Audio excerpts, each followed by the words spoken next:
우리가 10월 셋째 주를 맞이합니다. 제가 한 7, 8년 전에 감기가 걸리고 중간에 코로나도 있었습니다만 7, 8년 전에 감기 한번 걸리고 오늘 처음 감기에 걸린 것 같아요. 그래서 가급적이면 여러분들 제 주위에서 좀 많이 떨어져 계시고, 제가 가까이 있을 땐 마스크를 쓰는데 여러분들 특별히 좀 주의하셔서 감기 옮지 않도록. 지금 뭐 한 4일째 되는 것 같아요. 약을 먹었는데 이제 그 콧물만 좀 나고 뭐 다른 데 이상은 없는 것 같습니다. 뭐 그렇게 옮길 만한 바이러스는 이제 다 내 몸에서 빠져나간 것 같아요. 아무쪼록 제가 설교하는데 여러분 좀 지장받지 않도록 여러분들이 마음으로나마 기도하는 마음으로 하나님의 말씀을 그렇게 받는 시간들이 되길 바랍니다. 오늘 본문 이야기가 바로 그런 얘기예요. 애굽을 하나님께서 망하게 하시겠다. 애굽을 심판하시겠다. 한마디로 나라를 없이 하시겠다는 거지요. 그런데 여러분, 애굽에 지금의 이제 애굽이 이집트잖아요. 에집트라고 하고 이집트라고 하는데, 이 애굽의 문화가 얼마나 대단한가 하면요, 그 애굽은요, 그 나일강이 그 나라를 그렇게 감싸고 있어요. 그래서 이 나일강의 비옥한 그런 땅이나 또 풍부한 그런 수자원이나 이런 것들을 통해서 상당히 문화가 또 경제가 그렇게 발전한 나라이기도 합니다. 오죽하면 나일강의 기적이라는 그런 수식어가 붙을 정도죠. 지금도 세계 많은 관광객들이 여행을 선호하는 탑 순위에 들어오를 만큼 이 이집트는 상당히 여행에 그렇게 매력적인 메리트가 있는 그런 나라이기도 해요. 그래서 세계 많은 관광객들이 그 여행을 옵니다. 여행을 와서 찬란한 과거의 이집트의 문명, 문화재 이런 것들을 보게 되고, 그 유명한 스핑크스나 그렇죠? 그렇게 뾰족한 그런 무덤, 그게 뭐죠? 갑자기 생각이 피라미드가 굉장히 유명한 그런 나라이기도 합니다. 이렇게 찬란한 문화를 가지고 있는 나라예요. 이런 나라인데도 불구하고 하나님께서 이 나라를 징치하시겠다는 겁니다. 하나님께서 애굽을 그렇게 징치하시겠다. 그 애굽은요, 사실은 이스라엘 백성들이 그 야곱의 자식들이 그 애굽으로 이주를 하잖아요. 그런데 애굽에서 이제 이주를 해서 400년 지나는 동안에 거의 200만이 넘는 아이들과 노인들과 여자를 뺀 숫자가 거의 200만이 넘는 숫자로 그렇게 불어나게 되는 거예요. 통상적인 숫자로 거의 한 400만, 500만 이상 된다고 봐야 되겠죠.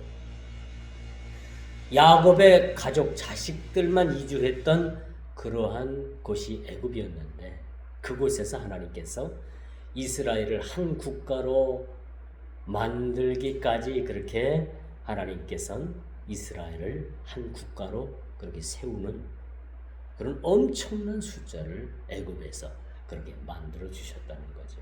그래서 애굽은 아주 특별한 나라입니다. 이게 모세를 통해서 하나님께서 애굽에서 이스라엘 백성들을 인도해서 그들을 궁극적으로 가나안 땅으로 인도하는 그런 모습을 보게 되는 거죠. 여러분들이 이제 성지 그 순례를 가게 되면은 이집트부터 출발을 합니다. 이집트부터 출발을 해서 시내산을 올라갔다 내려와서 피라미드 보고 바로 이제 여러분 어디로 가냐면 옆 동네, 옆 나라로 가게 되는 거예요. 그리고 또 궁극적으로는 이스라엘로 그렇게 들어가게 됩니다. 하나님께서 이렇게 참 찬란한 문화를 가졌던 이 나라를 왜 갑자기 그렇게 심판하시겠다, 나라를 멸망시키겠다라고 그렇게 말씀하고 계시는 거라는 것을 우리는 참 의아하게 생각할 수도 있을 수 있어요. 그런데 분명한 것은 오늘 본문을 우리가 1절부터 12절까지 우리가 서로 교독을 했습니다만 그 안에서도 우리가 애굽이 하나님 앞에 잘못한 것들이 뭐예요? 그렇죠? 잘못한 것들이 뭡니까? 애굽이 하나님 앞에 교만했다는 거예요. 그렇죠? 애굽이 하나님 앞에 교만했습니다. 여러분, 왜 자꾸 교만을 얘기할까? 우리 눈이 교만해지면 그 어떤 것도 안 보여요. 내가 최고인 거야. 교만해지면 하나님도 심지어 안 보입니다. 오늘 바로 왕이 바로 그런 모습을 보게 되는 거예요. 나일강도 내가 만들었다. 하나님 보시기에 너는 악어라. 내가 아가미를 깨갖고 너를 갖다가 그 땅에 던져버리겠다.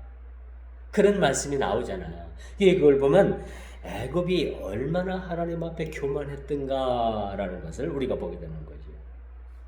제가 누누이 말씀을 드립니다만 한 개인이나 한 국가의 흥망성쇠가 여러분 어디에 달려서 하나님 손에 달려있다는 걸 우리가 늘 인정하면서 살아야 되는 거예요.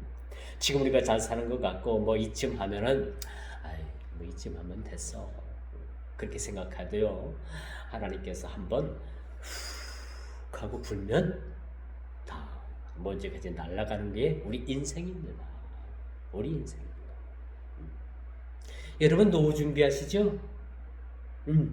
해야 돼요.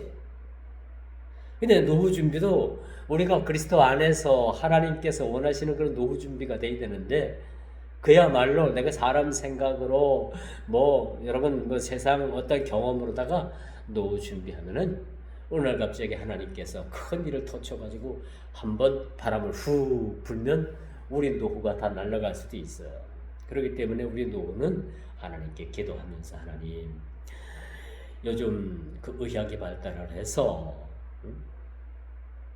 오래 산다고 하는데 보통 뭐 100세 이상을 산다고 하는데 오래 살면서 고생하면서 노후도 없이 준비도 없이 그렇게 사는 건 이건 참 어떻게 보면 이게 축복은 아닌 거예요. 요즘 생명이 연장돼 가지고 오래 산다고 하는데 하나님 그렇게 의학에 의해서 오래 살지언정 노후에도 하나님 앞에 평안한 삶을 주옵소서. 여러분 그런 기도가 사실 필요해요. 평안을 너에게 주노니 뭐야? 이 평화가 어디서부터 오게 되는 거예요? 하나님께로부터 우리 주님께로부터 온다고 말씀드렸습니다. 있어. 아무리 세상은 평화를 외치고 아무리 세상의 전쟁을 종식시키고 요즘 그 트럼프 대통령이 세계 곳곳에 일어나는 전쟁을 전부 다 종식시키기 위해서 여러모로 힘을 쓰고 있잖아요. 참 그게 좋은 일이에요. 멋진 대통령이라고 좀 봅니다. 물론 우리나라 사람들한테는 과반수 이상이 트럼프 대통령이 안 좋게 비칠 수도 있지만은 이분이 세계적인 이 평화를 위해서 지금 각고의 노력을 하고 있는 것만큼은 사실입니다. 그렇죠? 그래서 여러분 사람의 우리 인간의 흥망성쇠는 흥망성쇠 사람이 흥하고 망하고 이루고 쇠하고 이런 일들을 다 하나님께서 그 키를 잡고 계신다. 여러분 집에 가면은 뭐가 있어요? 열쇠가 있죠. 집에 가면 뭐 요즘은 누르는 그런 자물쇠도 뭐 우리가 그렇게 사용을 합니다만 이런 키를 누가 잡고 계시느냐? 이 인생의 키를 하나님께서 잡고 계신다는 것만큼은 우리가 분명히 알아둘 필요가 있다라고 말씀드릴 수가 있어요. 그 이란 옆에 보면은 그렇게 또 이집트 위쪽이죠. 그 이라크가 있는데 이라크가 얼마 전에 그 걸프 전쟁을 통해서 나라가 상당히 어려워졌었죠. 그 이라크의 그 대통령이 왜 전쟁을 그렇게 일으켰는가? 왜 전쟁을 통해서 이라크가 폭망을 했는가? 이라크 대통령이요. 과거에 이라크 하면은 과거의 바벨론 제국이에요. 무시무시한 그런 무기를 가지고 있고 첨단 그러한 무기를 가지고 있는 그러한 나라였어요. 결국 유다도 남유다도 바벨론에 의해서 멸망을 받았잖아요. 그리고 오늘 애굽도 사실 따지고 보면 이 바벨론에 의해서 결국은 하나님께서 이 이집트를 애굽을 완전히 멸망시킵니다. 이 하나님께서 심판하시는 그 심판의 예언이 바벨론, 이라크에 의해서 그렇게 망하게 되는 거죠. 여러분 얼마 전에 그 걸프 전쟁을 통해서 이라크가 그 전쟁을 하게 됐는데 왜 전쟁의 소용돌이 속에 그렇게 그 이라크가 들어갔는가? 이 바벨론 찬란한 문화를 가지고 있던 나라가 물론 뭐 어떤 그 뭐 석유, 에너지 그런 것도 있지만은 이 이라크 대통령이 과거의 바벨론 제국의 영광을 재현하는 꿈을 꾸게 된 거예요. 적어도 우리 조상들은 과거는 우리가 이렇게 찬란했는데 우리가 이렇게 이 정도에서 되겠느냐 해갖고 뭐 거기에 옆 나라도 침공을 하고 그쵸? 전쟁을 꿈꾸다가 이 바벨론 제국의 영광을 그런 위엄을 재현하려고 하다가 결국은 전쟁을 통해 가지고 지금 완전히 이라크가 아주 힘든 나라가 됐어요. 어려운 나라가 됐다는 얘기입니다. 이처럼 하나님께서 어느 누구든 막론하고 이렇게 교만하게 되면 하나님께서는요 반드시 그 교만에 대해서 그 교만한 눈을 꺾으십니다. 우리가 이걸 알아야 돼요. 우리가 좀 있다고 해서 어깨에 힘 팍 주고 좀 없는 사람들 무시하고 이게 교만이거든. 이런 걸 하나님께서 참 싫어하십니다. 우리 예수 믿는 사람들은 첫째도 겸손, 둘째도 겸손, 셋째도 겸손인 거야. 응? 겸손한 자를 하나님께서 찾으신다는 거죠. 하나님께서 겸손한 자 찾도다 무엇이요 들이세. 겸손한 자를 우리 주님께서 찾으신다라고 말씀드릴 수가 있다는 것이죠. 그렇다면 오늘 본문 말씀 본론으로 돌아가서 하나님께서 애굽을 그렇게 심판하시겠다. 여러분 심판에 대해서는 반드시 그 이유와 원인이 있어요. 왜 하나님께서 심판하실 수밖에 없는가? 그 원인이 뭔가? 우리 한 인생에 어려움이 닥치고 우리 한 인생에 그 막장 그 골목으로 하나님께서 몰아붙이실 때 하나님께서 그 낭떠러지기로 우리를 낭떠러지기 그 끝으로 우리를 몰아붙이실 때는 반드시 거기에는 이유가 있다는 거죠. 우리가 받는 이 고난이 여러분 아무런 이유 없이 받는 고난이 아닌 거예요. 그 받는 고난 속에는 분명히 이유가 있어요. 그리고 여기서 우리가 원인을 찾아야 되겠죠. 그리고 여기서 해결점을 찾는 사람이 하나님과의 좋은 그런 관계를 갖고 사는 사람이에요. 우리가 앞서서 25장, 26장, 27장, 28장, 29장을 쭉 보면 한 가지 공통점이 있어요. 지금까지 여러분들이 제가 강론하는 말씀을 들었습니다만 여기서 우리가 한 가지 그 공통점이 있는데 여기서 모압과 암몬과 블레셋과 에돔과 그렇죠? 또 두로와 이런 나라들이 멸망받게 된 그 이유가 그 원인이 교만했다라는 거예요. 오늘 29장도 여전히 똑같습니다. 원인의 결과가 뭐냐? 애굽 왕이 교만했다는 거예요. 그는 스스로 나일강을 지었다고 만들었다고 얘기를 하고요. 그 나일강에 스스로 누운 자기는 아고라라고 자기를 하나님께서 그 애굽 왕에 대해서 그렇게 시적 표현을 통해서 표현해주고 있지 않습니까? 이런 모압과 암몬과 블레셋과 에돔과 이 두로 같은 나라들은요 명백하게 멸망의 원인이 교만입니다. 오늘 애굽 왕도 애굽이 멸망할 수밖에 없는 것 자체도 교만이에요.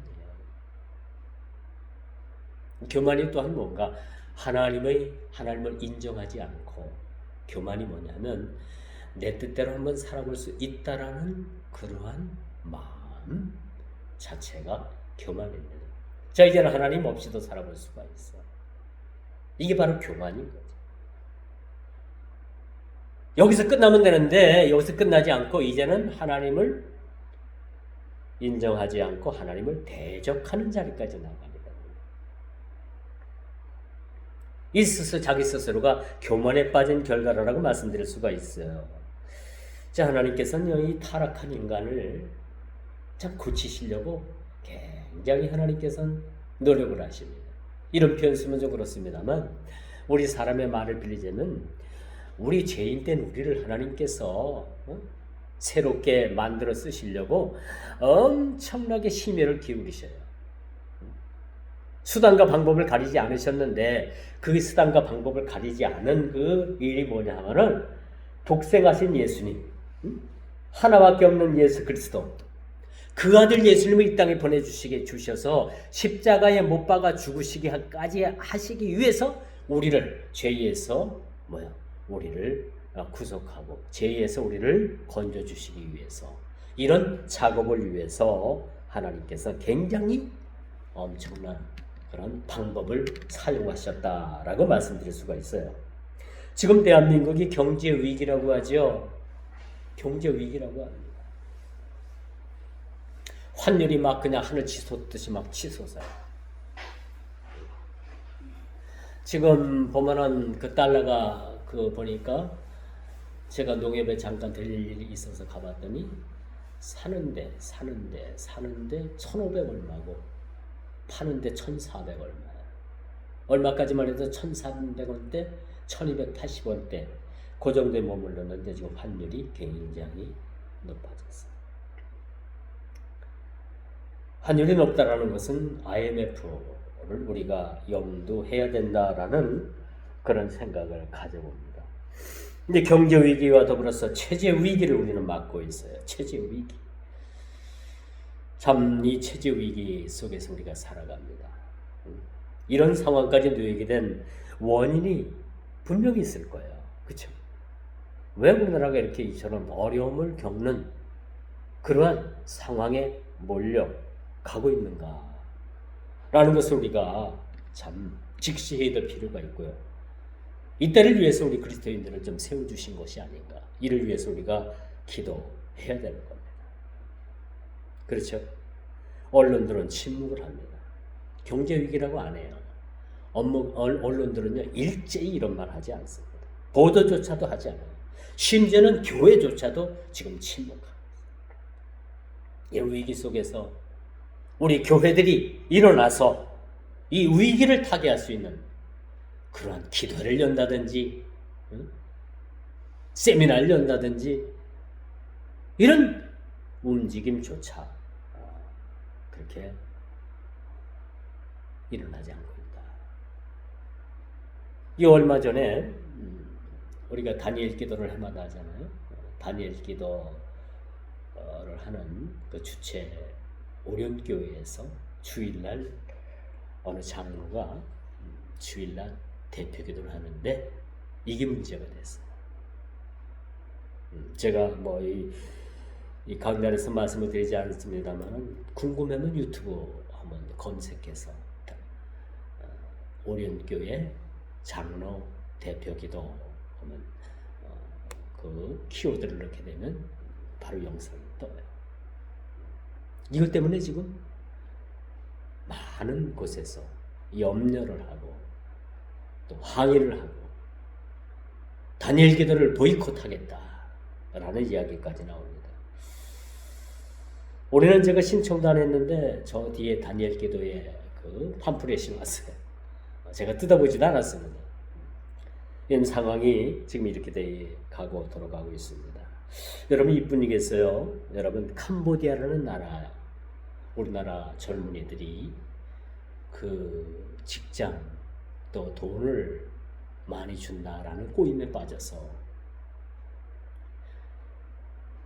이 우리나라 젊은이들에게 비행기 티켓을 사줘서 캄보디아로 들어오게 하고 캄보디아로 들어온 우리나라 젊은이들을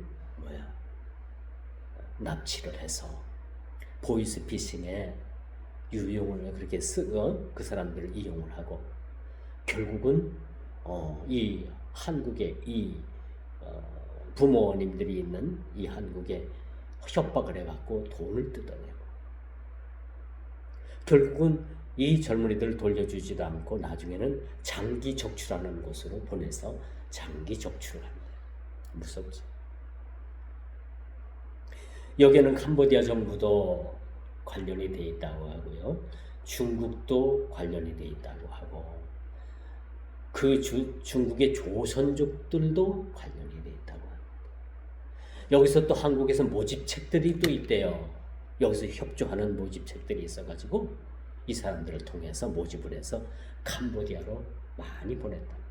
지금 뭐 이야기는 1000명 이상이 넘는다고 하는데 이보다 더 할 수도 있고 이 공식 집계가 되질 않는다. 이런 일로 인해서 전 국민들이 여러분 참 여론이 들끓고 지금 분노가 이끌고 있잖아요. 근데 중요한 것은 뾰족한 해결책이 없다는 거예요. 이들을 가서 구해올 뾰족한 해결책을 지금도 찾지 못하고 있다는 겁니다. 몇 년 전에 유명 연예인 서세원 씨가 그 캄보디아에서 의문의 죽음을 당했어요. 그리고 얼마 전에는 그 유튜버로 활동하는 그 아주 미녀 유튜버가 그 속옷이 거꾸로 입힌 채 그 어떤 그런 그 둘둘 그런 포장에 둘둘 말려가지고 웅덩이에 버려졌어요. 죽여가지고. 이런 일들도 하나 여러분 사건의 해결책을 찾지 못하고 있습니다. 여러분들 혹시 동남아 여행 갈 계획이 있으신 분들은 당분간 참으세요. 베트남도 그렇고요. 라오스도 그렇고 캄보디아는 말할 것도 없고 이 주변에 태국도 그렇고 태국도 여러분 납치 사건이 또 일어났잖아요. 지금 동남아 쪽이 지금 우리나라 사람들이 돈 많다고 해가지고 타겟이 됐어요.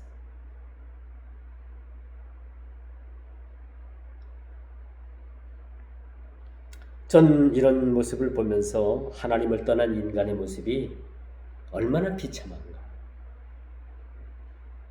하나님을 떠난 인간의 그 교만함이 얼마나 그 비참한 속에서 우리들에게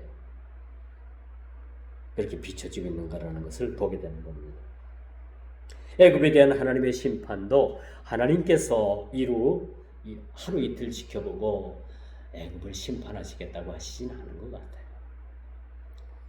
하나님께서 한 개인을 심판하시기까지 형벌을 내리시기까지 수없이 참으십니다. 하나님께서 마음이 급하셔가지고 당장 저와 여러분들을 심판하고 형벌을 내리신다면 오늘 당장 저와 여러분들은 심판을 받아 마땅한 그런 자리까지 놓여 있었을 거예요. 그런데 하나님은 한 인생이나 한 국가나 그렇죠? 심판하시기까지 오래 참으신다. 참고 또 참고 하루 이틀 견뎌보고 그 보고서 하나님께서 심판하시진 않아요. 오랫동안 참고 인간 되기를 바라고 그렇죠? 그 죄에서 돌이키길 바라고 그렇게 수없이 하나님께서는 기회를 주신다라고 말씀드릴 수가 있겠죠.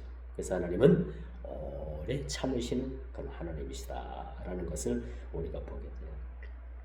그런데 우리 인간들은요, 이렇게 하나님께서 오래 참으시는 것도 모르고, 하나님 심판은 없어. 뭐 어제도 심판한다 그랬고, 오늘도 심판한다 그랬고, 예수님 당시 2000년 전에도 심판한다고 했는데, 그냥 말뿐이야. 상징적이야.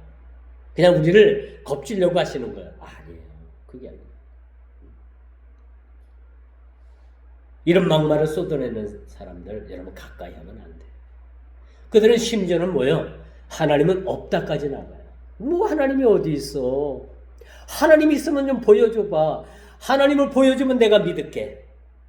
이게 최고의 막말 중에서 막말입니다. 우리가 눈으로 꼭 봐야지 존재함을 느껴요? 우리가 숨쉬고 있는 이 공기, 산소, 이 공간에 이 산소가 농축이 되어 있는데 이 산소가 보여요? 안 보여요? 안 보이죠. 산소가 없으면 우리는 다 죽어요. 없어도 우리가 산소가 있기 때문에 살아가게 되는 거예요.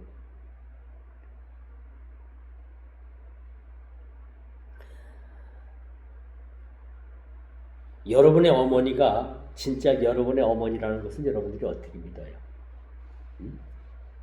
어떻게 믿습니까? 날 때 여러분들이 어머니를 봤어요? 뭐 했어요? 봤긴 봤는데 뭐 그냥 뭐 아등바등 그냥 뭐 힘들게 나오느라고 엄마 얼굴 제대로 봤겠어요? 못 봤죠. 근데 어떻게 내 엄마라는 걸 믿어요? 믿음으로 믿는 거예요. 믿음으로. 우리가 하나님도 마찬가지. 믿음으로 믿는 거예요. 어떤 사람이 하나님을 보여주면 믿겠다 해가지고 그래가지고 그래 좋다 내 하나님 보여줄게 해서 그 사람을 거울 앞에 딱 세웠대요. 봐라. 그 거울 속에 있는 사람이 누구냐? 난데? 맞아 당신이야. 그런데 그 당신을 누가 만들었는지 알아? 하나님께서 만드셨어. 당신은 하나님의 작품이란 말이야. 그래도 안 믿겠어? 하나님은 영이시기 때문에 우리 눈에 보이지 않습니다. 그렇죠? 근데 우리가 뭘로 믿는 거예요? 믿음으로 믿는 거예요. 믿음으로 하나님을 우리가 믿게 되는 거예요. 그 신학의 출발점은 우리가 신학교 가니까 신학의 출발점이 그 신학 서론을 가르쳐주는 교수님이 학생들, 전사님들, 자 지금부터 이제 우리가 신론을 공부하게 되는데 이 신론이라는 것은 하나님께서 계시다라는 것을 인정하면서부터 시작이 되는 거다. 그러면서 이제 하나님이 계시다라는 것을 전제로 해서 우리가 신학을 배우고 그렇게 되는 거예요. 그 신학은요, 하나님이 있다, 계신다, 존재한다라는 존재론부터 우리가 인정하고 시작을 하는 것이 신학인 거죠. 신학인 거예요.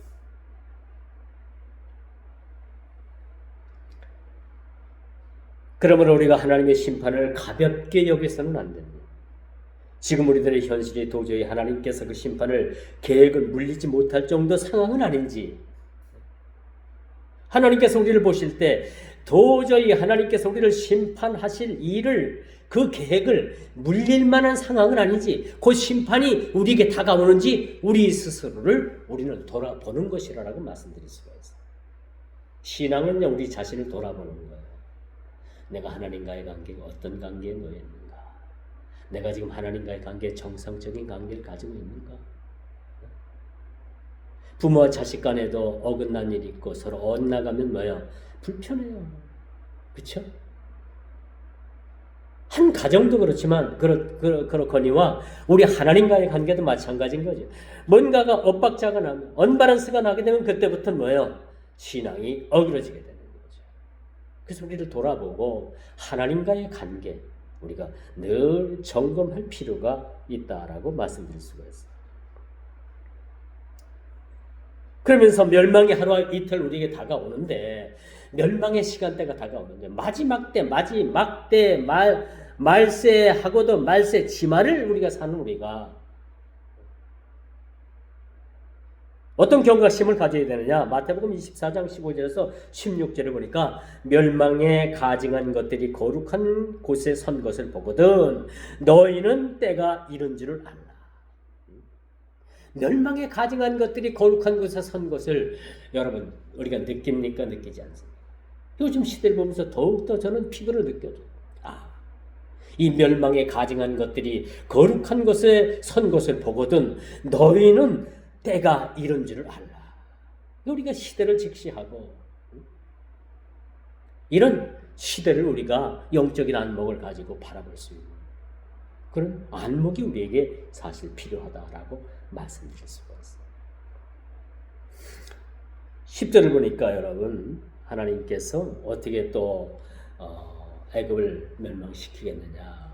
급속도로 사막화를 만들어 놓겠다. 사막화. 지금 지구가 급속도로 사막화되고 있어요. 사막이 점점점 늘어져서 황량해지고 이런 시대에 우리가 도래하고 있습니다. 애굽을 마치 애굽 땅을 사막화시켜가지고 다시는 거기서 풀이 나지 않고 살지 못하고 이렇게 황량한 땅으로 만들어 놓겠다고 말씀하고 계십니다.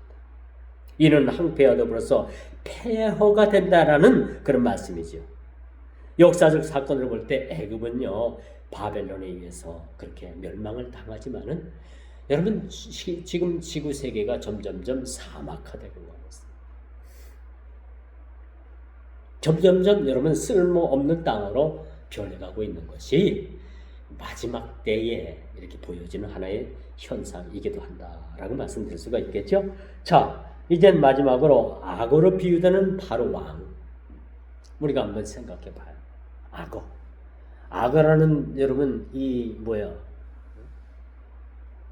파충류인가요? 파충류라고 봐야 되겠지. 악어가 징그러워요. 악어가 이빨이 얼마나 대단한지 사람 몸이 들어가면 몸이 그냥 끊어질 정도로 악어의 그 악어 그 입이 얼마나 센지 보통 짐승들도 악어가 물으면 빠져나가지 못하는 그러한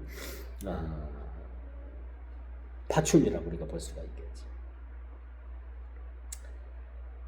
그래서 오늘 본문에 보니까 스스로 이르기를 내 이 강은 내 것이라 내가 나를 위하여 만들었도다. 이게 누구 말이에요? 애굽왕 바로의 말이에요. 애굽왕 바로가 이처럼 뭐라고 말을 하냐면은 나일강도 내가 만들었고 그렇게 자고하고 교만한 그런 바로 왕을 하나님께서 악어로 비유해 주는 악어. 머지않아서 그 악어의 아가미를 깨가지고 내가 그 악어를 그냥 땅에 던져버리겠다. 그게 하나님의 심판이에요.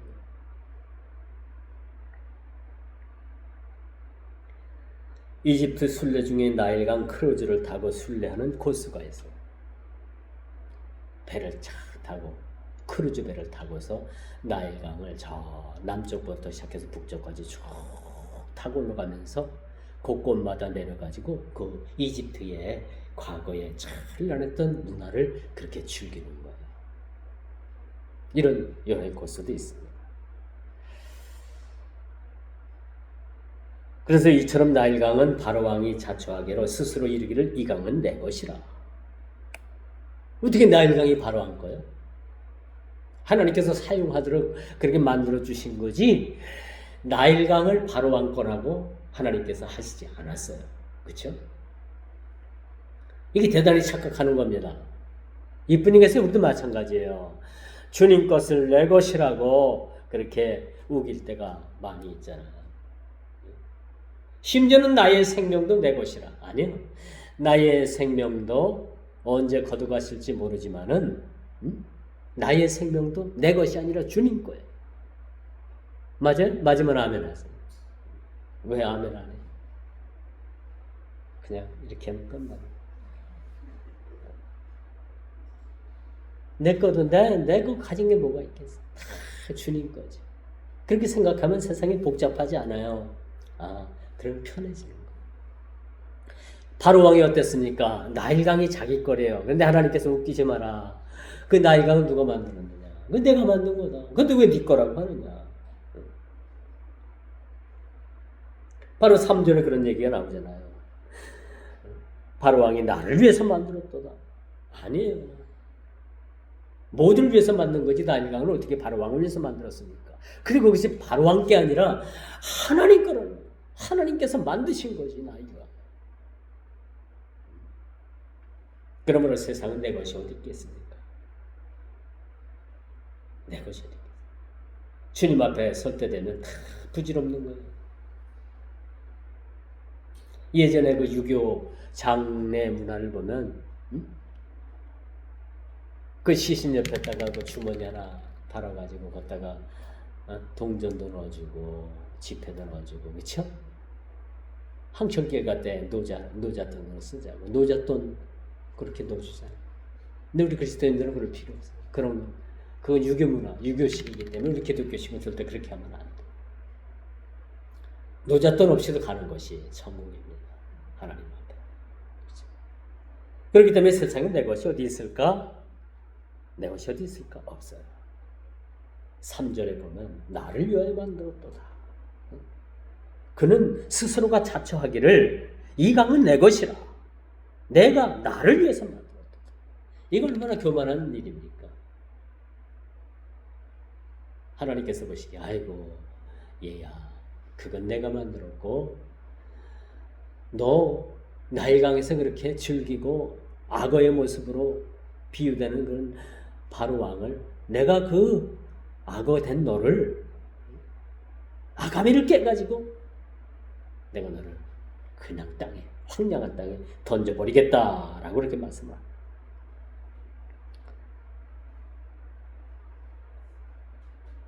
이는 자고하는 바로를 탁월한 문학적 표현으로 표현해 준 말씀입니다만 이것은 바로의 교만의 극치를 그렇게 표현해 주고 있는 바로의 교만이 어디까지 가 있는가, 바로의 교만이 어느 수위까지 그렇게 높아져 있는가라는 것을 오늘 3절은 그렇게 보여주고, 사랑하는 성도 여러분, 우리의 교만도 이만 못지 않다는 거예요. 우리가 겸손해야 되고 또 겸손해야 되지만은 우리가 교만의 죄에 빠지게 되면 우리도 이와 같이 바로 왕과 같이 이런 교만에 빠질 수 있다는 거예요. 그래서 우리는 이것을 주의해야 된다라는 말씀을 드릴 수가 있어요. 9절을 봐도 그렇죠. 내가 스스로 이르기를 이 강은 내 것이라 내가 만들었도다 라고 이렇게 9절에 그렇게 또 말을 해요. 참 바로의 교만이 하늘을 찌르는 모습을 우리가 보게 되는 거죠.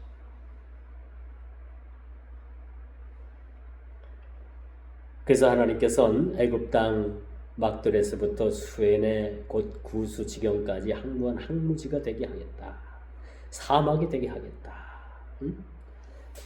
너를 악어로 비유되는 너를 내가 아가미를 껴가지고 황폐한 땅에 던져버리겠다 라는 것이 하나님의 심판의 그런 서곡임을 오늘 본문을 통해서 우리가 보게 됩니다. 이제 말씀의 결론을 맺을게요. 이처럼 한 시대를 풍미했던 나라도 하나님께서 심판하시면 흔적도 없이 여러분 사라지게 된다는 거예요. 흔적도 없이.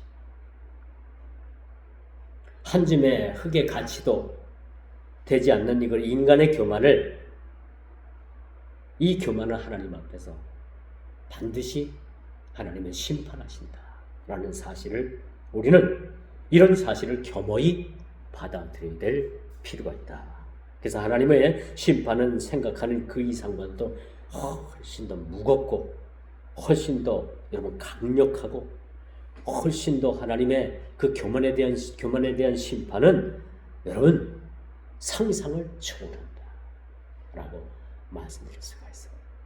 그래서 여러분 우리가 신앙생활 하면서 여러분 첫째도 겸손이요, 둘째도 겸손이요, 셋째도 겸손이라는 것을 여러분 입에 알고 살 뿐만 아니라 우리가 몸소 실천해야 돼요. 그 겸손함의 그런 모습을 우리가 실천해야 된다라고 이렇게 말씀드릴 수가 있는 것이죠. 자, 오늘 이 본문 말씀 우리가 깊이 마음으로 묵상하고 또 이 말씀을 통해서 겸손하자. 애굽이 망한 이유가 거기에 있지. 한 국가나 한 개인이나 멸망케 하시는 건 매사 일반인 건 똑같은 거. 왜? 교만하면 하나님께서 한 개인을 멸하십니다.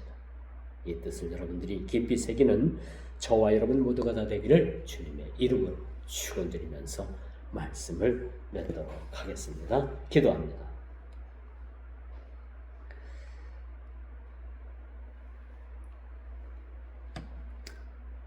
아버지 하나님, 애굽의 왕의 교만과 자고하는 마음이 내 자신의 모습은 아닌지 이 시간 내 자신을 깊이 돌아보게 하옵소서.